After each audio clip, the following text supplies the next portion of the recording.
Hi Rapsan, this is me again. I'm so kulit no, but I make this video. I know this is the Facebook that you use when we first met, and I just leave you a message.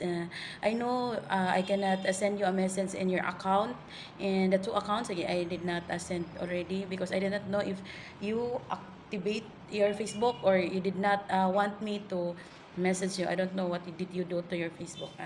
I just make this message because I just want you to know that I'm not angry with you, and I just always love you as a friend and everything. And you don't uh, force me to not worry you because I'm worry you because I'm your friend. Uh, I'm not a bad person so that I can teach my heart to not worry to you. And you know what, I just tell you something story of my life. I know some of my stories you know always, but I just tell you something my story, what is the sadness of my story, so that you can pick it some lesson to my story. And I know you are strong, and I know you have very big problem right now, but I think your problem right now is not like a big problem of mine when I was have a problem like you before when I was I think 20 I think 25 or 26 years old. It was 2016. I just tell you a story. uh, December 23, 2016, my mama died. November 18, 2016, my mama got an hospital. So it was almost 1 month, almost 2 months in the hospital. And you know what? My mother, when go out in the hospital, was dead, and it was very very big bill. It was very very big bill. It was 28,000 something at the time. So I did not know how to get that kind of money. I just asked for help for the government and everything, but it not fully paid for the government, and it was me. I just make a way to have that money, and thank God, God is give away to have like money to fulfill my bills in the hospital and my mother out with a dead. Because if you don't pay the bills in the hospital, the dead body is not out because you did not pay the bill. And it was December 23. It was a Christmas day. Those are December 23, 2016. And when January 1, 2017, my grandmother got an hospital because she's too old and have a sick too.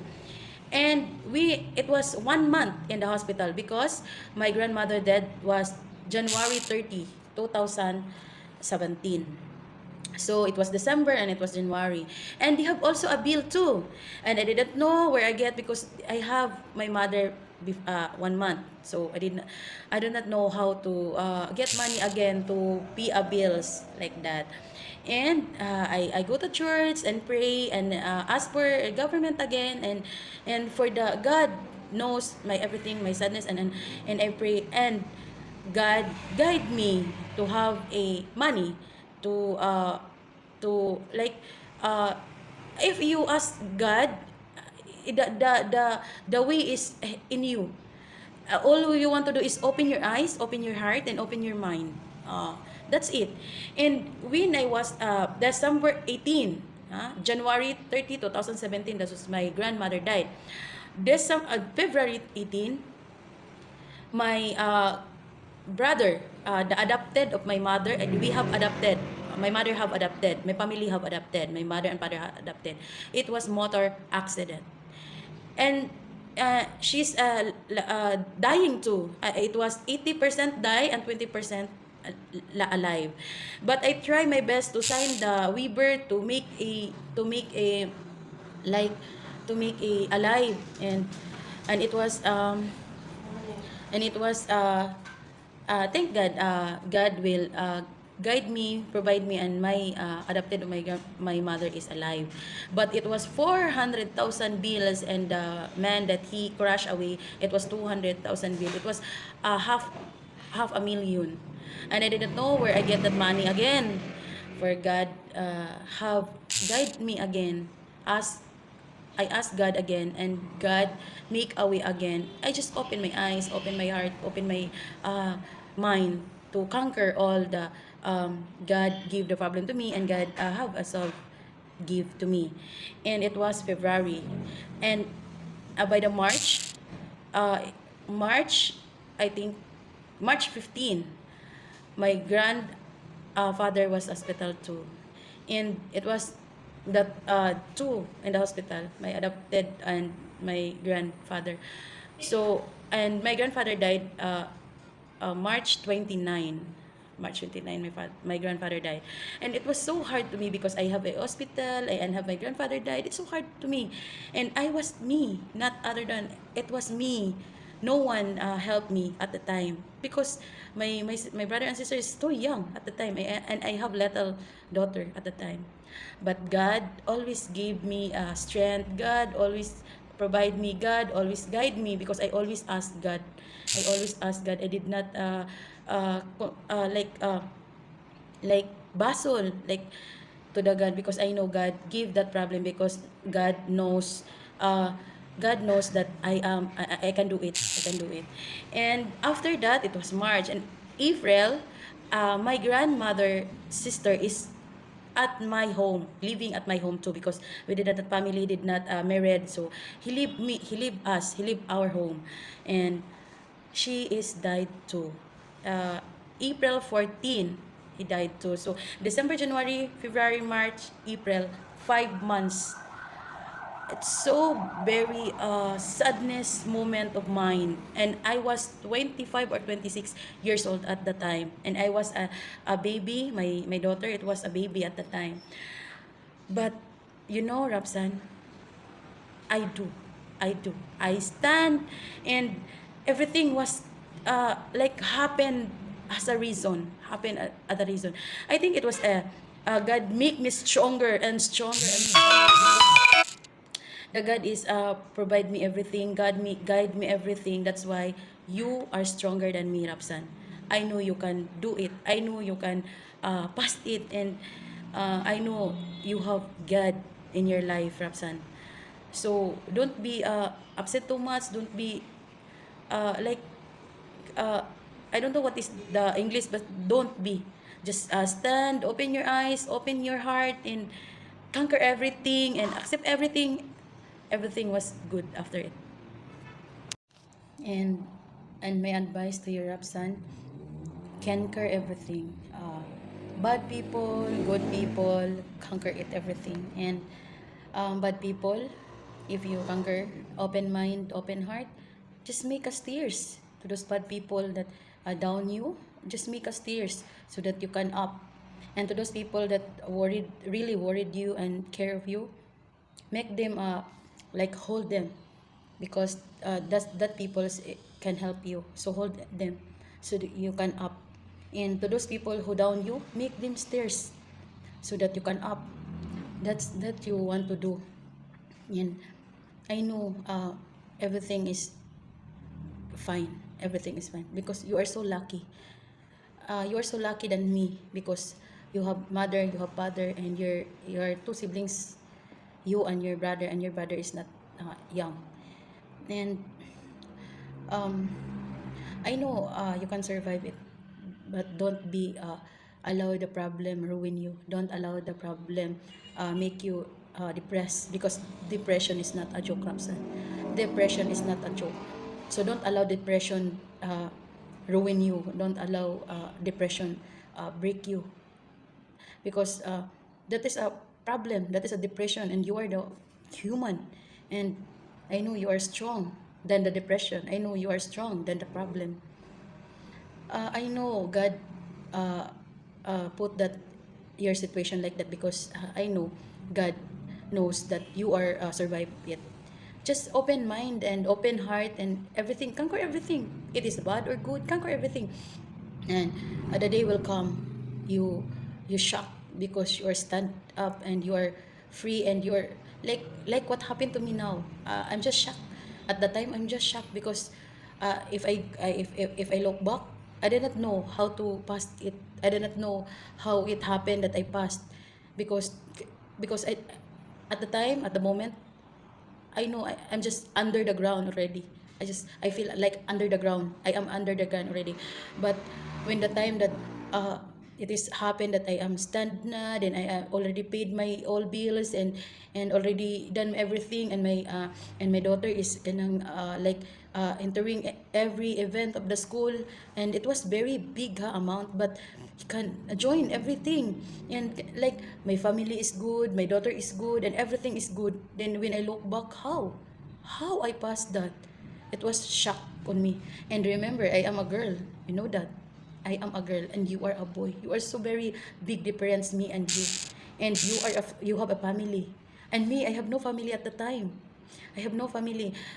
They have like a sister of my mother talking to me, but not really in give always, and because they have family and they have poor too. So, and I am the one who fight everything at the time. I am the one who fight everything at the time.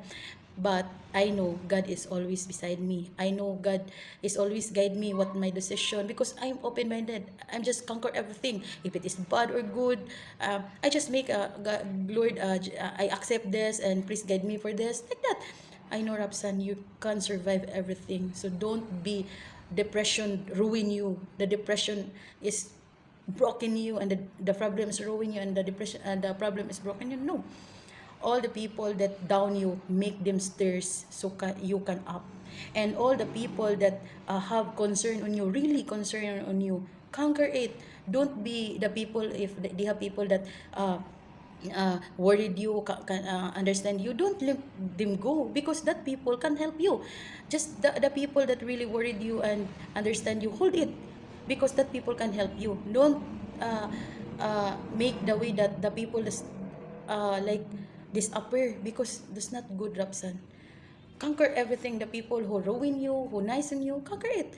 Then every people put in the uh, like a halaga, like a wants, like these people is ruin my life, so make him them stairs, make him the stairs, and that people is helping me, then hold that people, ask that people, like that.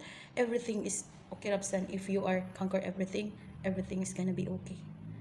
So that's it, Rapsan. Hope what I'm saying you is um, help you that you are good, and you are like I'm Rapsan, and Rapsan back. What is Rapsan is when the first I saw Rapsan. Rapsan is smiling. Rapsan is jolly people. Rapsan is nice. Rapsan is good. I know you are good, but because of the problem, because of everything that happened to you right now, you are always sad. You are always like depressed, like that. But please, Rapsan, do not allow depression to yourself. Do not allow, because depression, it's a depression only, and you are the human. And if you did not allow the depression go to yourself, to your life, depression is gonna uh, go with you. And do not select people. Do not select people help you down you. Do not select conquer it everything, but you divide it. If this is people that they destroy you, then make it upstairs. And if it is this people is help you, then hold it. It's happened that they help you. Oh, not even money, not even like something, but who knows? God will provide that people, and that people help you. Huh? So please, Rapsan, like do not like depression control yourself. Do not just give yourself to the God, and everything, like surrender ba, like surrender it all in a God. Me, when I just cry and cry and cry and cry and cry in the church at the time. I just cry and cry and cry. I didn't know why. Why I'm cry. I did not say anything, but I'm always cry at the church at the time. But when the time that I went go out and the church, even if I did not tell everything, I just cry. I did not tell it everything, but I just cry at the church. But when I go out the church, I just like feel and start like this is it, and this is it, and this is it. Then they have time that they have calling me na, and they that time comment me in a Facebook that bad, but it's okay, it's okay. I'm good. If even if she's bad, I'm good. And they have like government that calling me already, that can help me, just like this, and they have opportunities arrive for me because of God. I know because of God. Everything I know because of God, because I surrender all. And before I cry in the church, I did not accept everything. I did not accept everything like this is a joke, this is a no. But when I cry on the church, I conquer everything, Rapsan, and it was so feeling well, and it was good for me, and I'm so happy for that. And you, I know you are uh better than me. I know you're better than me. Think always positive, Rapsan. Don't think negative, because negative is not good. Think positive. Even if you're down now, positive. Smile, laugh, do everything. Like nothing happened. Like that. If you ruin your life in a depression, if you ruin your life in a problem, then the problem and the depression happy because you ruin. But if you did not ruin the problem and everything, no, depression and problem is easy for you. Just put all to the God's name. That's it, Rapsan. Hope this advice is can help you. And um open heart, open mind, that's the most important. Open heart, open mind, and conquer everything and face everything. And that's it, Rapsan. Please hope this video is help you. That's it. Bye. Take care always. Just call me if you okay. Bye.